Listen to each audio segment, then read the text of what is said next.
Tanse, I'm Kristanachkate. Welcome to APTN National News. The Confederacy of Treaty 6 First Nations in Alberta have asked the Edmonton Police Service to designate the case of Samuel Bird as a search and recovery. Samuel Bird is 14 years old and has been missing since June 1st. Grand Chief Greg Desjardins met with Bird's family and interim Edmonton Police Chief Warren Dretchell last Tuesday on August 19th. If granted, a search and recovery classification would allow more resources to be used in finding Samuel Bird. Edmonton Police would not confirm to APTN that the case is now designated a search and recovery, only that Bird's disappearance is suspicious. Previously speaking to APTN News, Alana Bird believes something happened to her son and has been searching the rivers in Edmonton and surrounding area. In honor of 150 years since the signing of Treaty 4, Muskiping Sodto Nation in southern Saskatchewan was working to get as many of their members onto their nation all at one time, and it includes youth currently in the child care system. CTV's Mick Fable brings us more on the week-long celebration. Members of Muskiping Sodto Nation receiving a special homecoming. A group of youth who were taken into the child welfare system, disconnected from their home nation, back home, brought together to meet family and community. This is where you come from.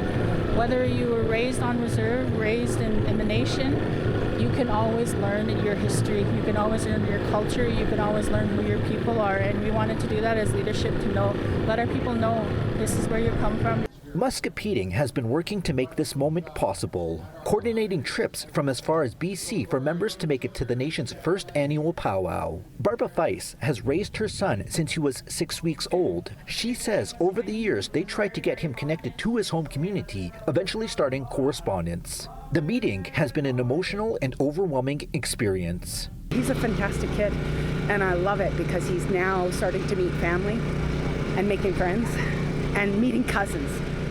And you can't put money on that. The special ceremony welcoming members back coincides with the nation's week-long event called Chikuk Days, honoring 150 years the nation signed on to Treaty 4 territory. The main event, a 3-day powwow inside of a brand new event arbor made of wood and steel, a place to gather and celebrate for years to come. This year is only the start, it's only the beginning, and we're hoping to make sure that everybody that belongs to Muskiping, whether they live in BC, Japan, wherever they are, that they know this is where their home is, this is where they belong. Chikuk Days are to conclude this weekend. Mick Fable, CTV News, Muskiping Sodto Nation. A residential school totem pole in Winnipeg's Assiniboine Park was suddenly damaged after it was struck by lightning during a severe thunderstorm on Wednesday night. The Southern Chiefs organization raised the pole almost 3 years ago on September 30th, the National Day for Truth and Reconciliation. The totem pole was a gift to the SCO, and the plan was to move it to the former Hudson's Bay building in downtown Winnipeg once their multi-million-dollar housing and community center project is done. The pole stands 21 meters tall. It was made from a massive West Coast tree, and it was designed by Charles Joseph himself, a survivor of the residential school in Alert Bay, BC. Assiniboine Park has for now fenced off the totem pole as a precaution. In a statement to APTN News, SCO Grand Chief Jerry Daniels says they are saddened by the news, and they added, "The powerful and towering tribute to the children who were stolen from their families and sent to residential school appears to have been struck by lightning.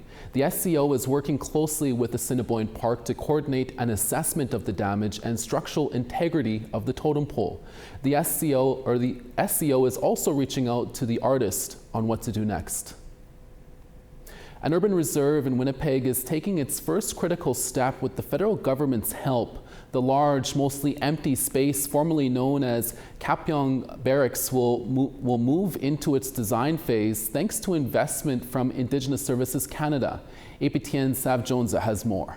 The largest multi-use project in Winnipeg's modern history is gaining momentum. What we're doing here has never been seen before or has been experienced across Canada.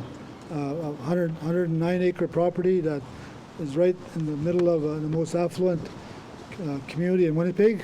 Still in its early stages, the Nawe-Odina Urban Reserve is taking its first critical step forward, thanks to help from the Government of Canada.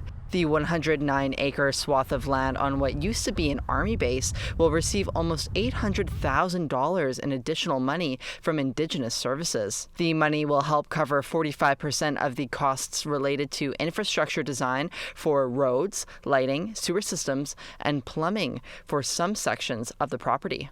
Located in the single largest Indigenous economic zone in Canada, it is a monumental step forward to integrating Indigenous culture and business into Winnipeg's urban fabric and providing opportunities for future generations.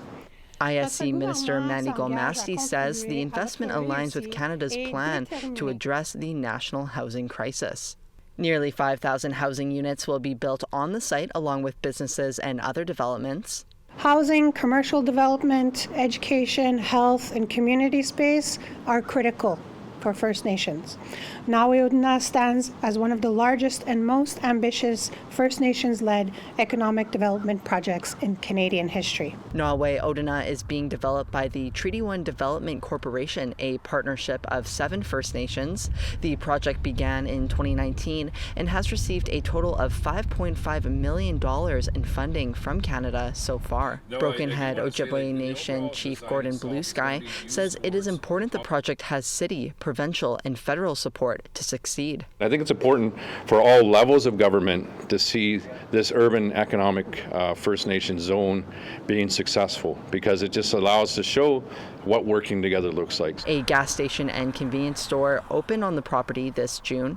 It may take more than a decade to finish the project in full. Sav Jonesa, APTN National News, Winnipeg. Time for a quick break, and when we come back, we'll hear from this week's Truth in Politics panel with Dennis Ward. Stay tuned.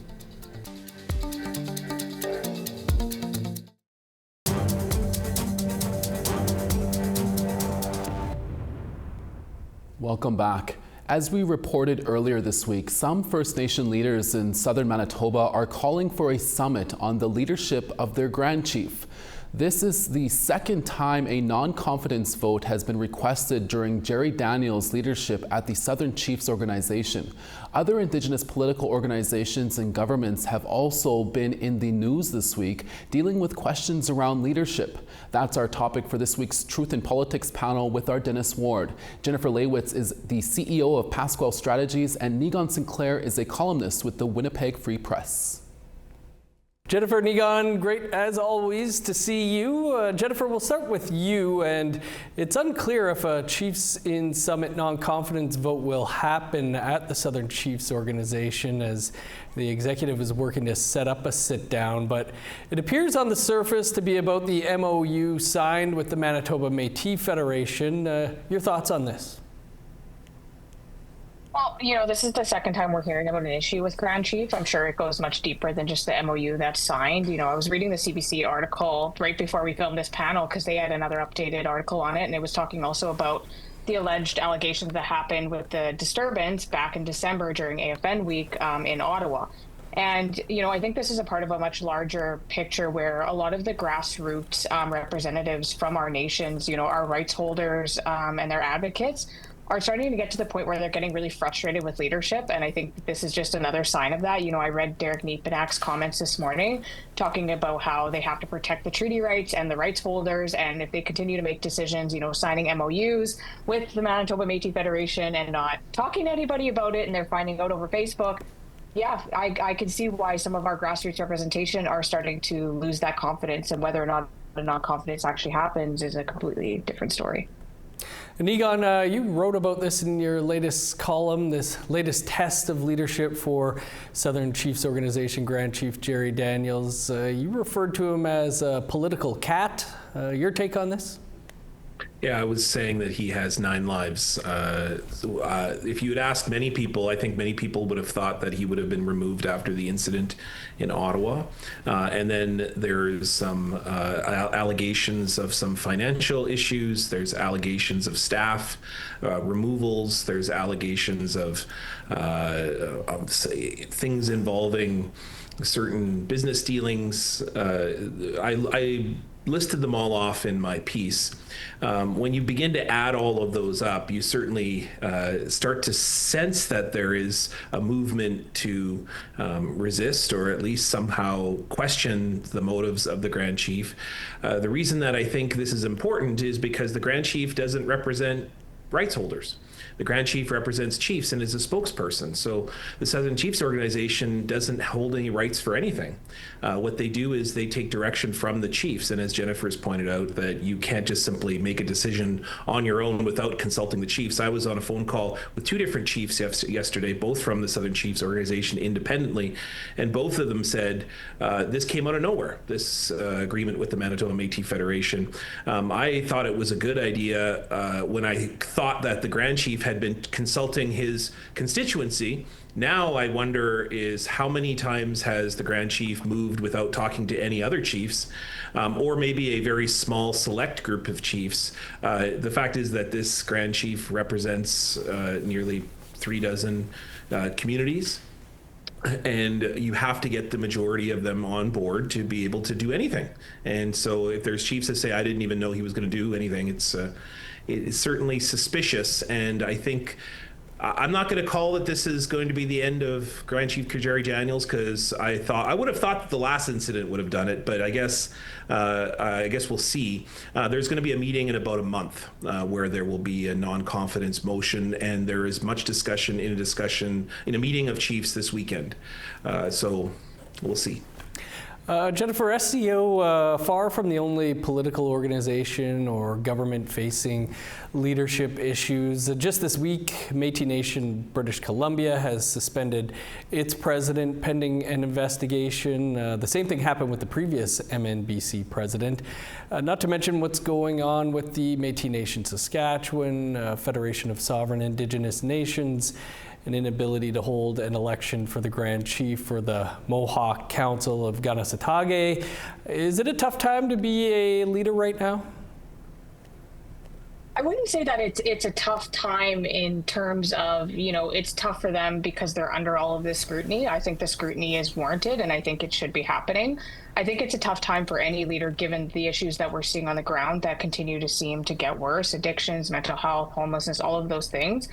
Something that the Métis Nation actually declared a state of emergency on today. But it is tough in the sense where it's going to be a very, very hard period of time in terms of needing to be selfless and needing to be strong and, put all of your ego and every other issue aside, because we need leadership right now. It is important to know, to talk about the difference between a self-government, which the Métis are supposed to be a self-government, and a group like the FSIN that are essentially a lobbying organization, because we're seeing it almost trickle down through all of these different bodies. They're happening within the bodies that we call self-governments. They're happening within these political organizations that were quite literally structured to be the voice of leadership, especially FSIN and the SCO. But I think it's time that we start, as people, just holding these leaders more accountable. I'm sorry, I have no more apologies, especially we're in a time like this. You're either ready to be a leader or you're not. And I know there'll be some people that say, oh, that's negative or it's toxic to be holding these people accountable. But I know for sure I won't be one of the ones backing down. And I think our people need to come more to the table and start using our voices. Niigaan, same question to you. Is this a difficult time to be an Indigenous leader right now? Reflecting back on the phone calls I had yesterday with two different independent chiefs, they both said, I don't have time for this crap. I don't have time for struggling through the drama of organizations that are supposed to lobby and represent chiefs. And what I have time for, or what takes up most of my time, are emergency situations in communities. Boil water advisory, youth suicide epidemics, this massive issue of child welfare, never mind the billions of dollars that are looking to be able to fix or deal or compensate. That is a national lobbying issue of bringing the federal government back to the table to talk about the treatment of children and the driving of them into the child welfare system. Chiefs should be focusing on that, not on one or more Grand Chiefs' personal issues or failure to follow the constitution of their own organizations, or, and we're not just talking about one Chiefs organization. We're talking about many different things that are happening over long periods of time. Now, that being said, I think chiefs are also put into, and grand chiefs are put into very difficult circumstances because they're under-resourced. They're put into very difficult positions by Canada, being expected to act very quickly when our governments are just simply not set up to move quickly. And then on top of that, when you have an emergency situation the chiefs are dealing with, and then you add in pipelines and they have to deal with that, what are you going to choose? And then on top of that, a bunch of money that's all now coming towards the areas of chiefs. I've never met a chief that didn't get in the business of being a chief for the right reasons. I've never met that one. I've never met a chief that's evil. But I have met chiefs that have been coerced by the system, that have been burnt out. And I've met chiefs that have been allured by several vices by the job. Right. We're going to leave it there and talk about the recently unveiled cost to search a Winnipeg area landfill over on the podcast. Jen, Nigan, thanks to you both. Yeah, miigwech. We now want to tell you about this week's 3 web poll questions. Our first question is, should artificial intelligence be used as part of Indigenous language revitalization? The options are yes, no, or unsure. Our next question is, do you think Northern First Nations should be more involved in Arctic security? Please answer yes, no, or unsure. And lastly, we're asking, have you ever experienced racial profiling while shopping at a store? And you can vote yes or no. Go to our website at aptnnews.ca/poll to have your say. Time for one last break. When we come back, we check in with Nouvelle Nationale.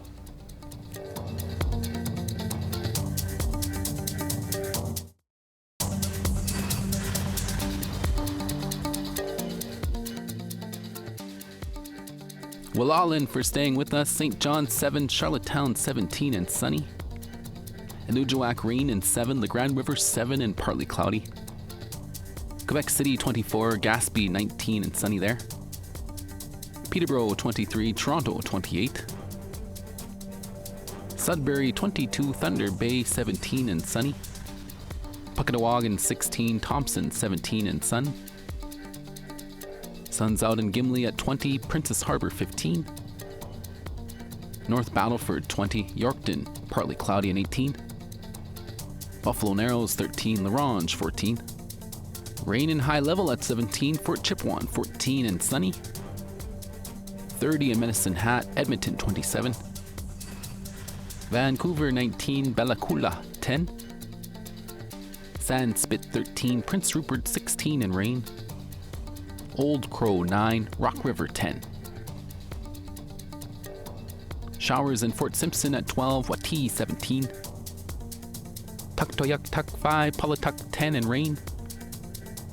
13 in Chesterfield, Whale Cove 10. And Arctic Bay 8, Resolute sunny and 5.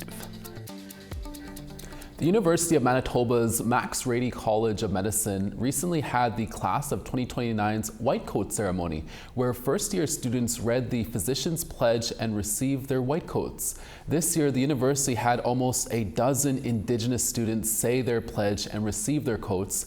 Julia Ross spoke with the excited medical students. The University of Manitoba had their white coat ceremony on Wednesday, where students received their coats symbolizing the start of their medical profession journey. Jesse McGregor. Jesse McGregor is from Mississippiwistic Cree Nation and graduated high school in Norway House Cree Nation in Manitoba. He receives his white coat as a part of the class of 2029 for the University of Manitoba's Max Rady College of Medicine. I'm pretty ecstatic. This has been a long time coming. I left home when I was 17 years old up north, and it's been 8 years since that time, and my journey's been quite a windy road, and now it's finally here. McGregor says that he wants to pursue medicine to help communities up north. And if the stars align, I'd like to give back to the north, essentially. I'm originally from Mississippiwistic Cree Nation, or Grand Rapids, and I also have really close ties to Kiniseo CP Cree Nation, or Norway House, Manitoba. I graduated high school in Norway House, or HBO IERC, and that community just opened up a brand new hospital, so I would love to work there one day. The class of 2029 is the biggest class in the history of the university, with 136 receiving their white coats. It's truly an honor to be welcoming you this year. You comprise our largest incoming medical school class in history with 136 students. Hallie Cochran also received her white coat at the ceremony. My sister is the first doctor from our reserve. I'm from Fish River Cree Nation, so I'm following in her footsteps, and my plan is to become a family doctor and then work on reserves in Canada. She says that she plans to create a safe space for Indigenous people to be seen by an Indigenous doctor with her practice. Most of my relatives have never been treated by an Indigenous doctor, and I haven't. And I think that's really something that I want to bring to my practice and make a safe space for my relatives and people like me. The class of 2029 has a total of 11 Indigenous students beginning their journey into the medical profession. Julia Ross, APTN National News, Winnipeg. Nouvelle National host Kim Sullivan joins us now with what to expect in tonight's broadcast. Hey, Kim. Hi, Creason. Tensions peaked in Quebec this week with the proposed Bill 97 on forestry. We sent our cameraman into the thick of it, 7 hours north of Montreal in Winnipotashi. That's like going to Thompson, Manitoba, or Prince George, Vancouver.